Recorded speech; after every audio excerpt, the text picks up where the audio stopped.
हाय बच्चों, कैसे हैं आप लोग? मस्त हैं, खुश हैं, पढ़ लिख रहे हैं।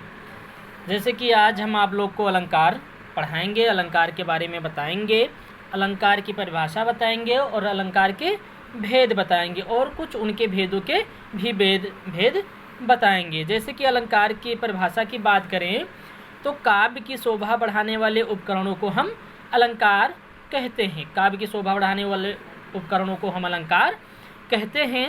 अलंकार के तीन भेद होते हैं। अलंकार के तीन भेद होते हैं: शब्दालंकार, अर्थालंकार और उभयालंकार।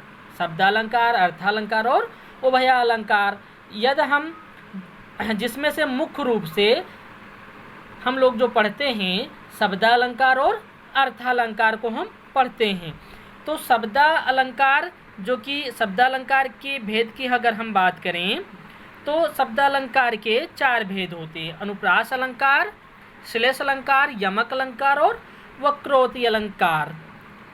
ये चार भेद शब्दालंकार के हैं।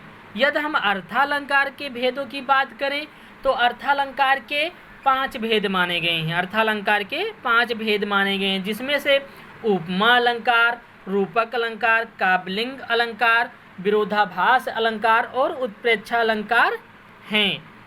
तो ये अनुप्रास की परिभाषा थी और उनके भेद थे और उनके भेदों के भेद थे। अब आगे इसमें और जो कि इनका विस्तृत रूप है वो भी बताया जाएगा, आगे पढ़ाया जाएगा। जैसे कि अनुप्रास अलंकार ले लो। अनुप्रास अलंकार के 6 भेद माने गए हैं। 6 का अनुप्रास माना गया है, वृत्त्यानुप्रास माना गया है, लाटानुप्रास माना गया है और श्रुत्यानुप्रास माना गया है और अनत्यानुप्रास माना गया है और पुनरुक्त अलंकार माना गया है। तो ये शब्दालंकार का पहला था।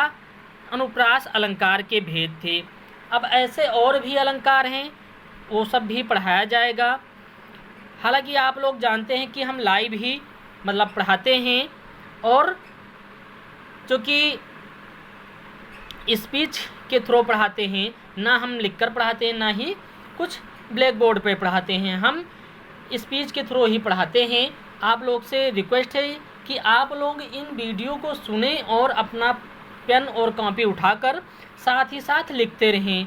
यदि आपको कहीं पर समझ में ना आए, किसी बात की दिक्कत हो तो आप लोग कमेंट बॉक्स में कमेंट करके पूछ सकते हैं और आपको जवाब दिया जाएगा, बताया जाएगा। अलंकार को और